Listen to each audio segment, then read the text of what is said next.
Don మీడియాకు స్వాగతం. Gudem RTO ఆగడాలు, పాత్రికేయులపై అక్రమ కేసులు. పశ్చిమ గోదావరి జిల్లా తాడేపల్లిగూడెం ఆర్టీఓ ఆఫీస్ ఎదుట బ్రోకర్ల హల్చల్ చేస్తున్న వ్యవహారాన్ని రోడ్డుపై నుండి చిత్రీకరిస్తున్న ఒక పాత్రికేయునుపై గురువారం సదరు అధికారి దౌర్జన్యపూరితంగా వ్యవహరిస్తూ నీ అంతు తేలుస్తానని తీవ్రంగా హెచ్చరించి అనంతరం తన విధులకు ఆటంకం కల్పించారని తాడేపల్లిగూడెం టౌన్ పోలీస్ స్టేషన్లో తప్పుడు ఫిర్యాదు చేశారు.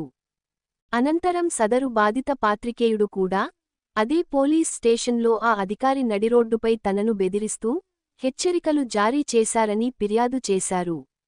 అయితే సదరు పోలీసు అధికారులు, రవాణా శాఖ అధికారి పాత్రికేయునిపై ఇచ్చిన ఫిర్యాదుపై కేసు నమోదు చేశారు కానీ పాత్రికేయుడు ఇచ్చిన ఫిర్యాదుపై కేసు నమోదు చేయలేదని తెలిసింది.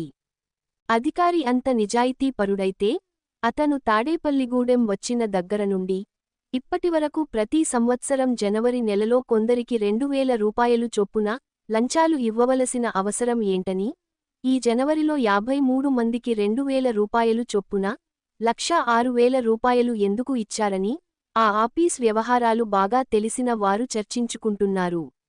అవినీతి నిరోధక అధికారులు సదరు రవాణా కార్యాలయం పై నిఘా ఉంచి ఆకస్మిక తనిఖీలు చేస్తే అక్కడ అవినీతి ఏ స్థాయిలో జరుగుతుందో తెలుస్తుందని బాధితులు అంటున్నారు. విశ్వసనీయ వార్తల సమాహారమే మన డాన్ మీడియా.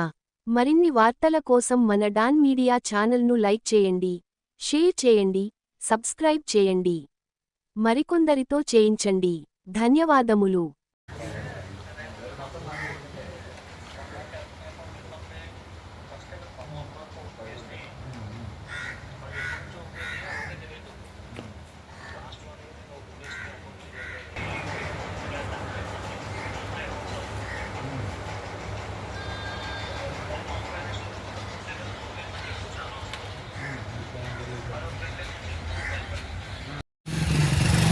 గవర్నమెంట్ ఆఫీస్లో ఫోటోలు తీయడానికి మీకు పర్మిషన్ ఉందా?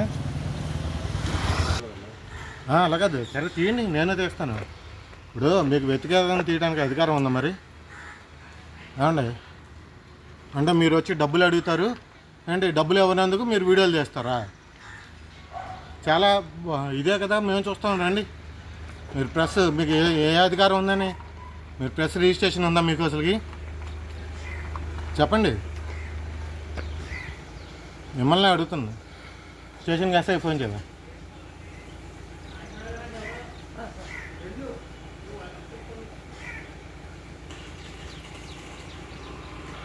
స్టేషన్ ఎస్ఐకి ఫోన్ చేయాలి.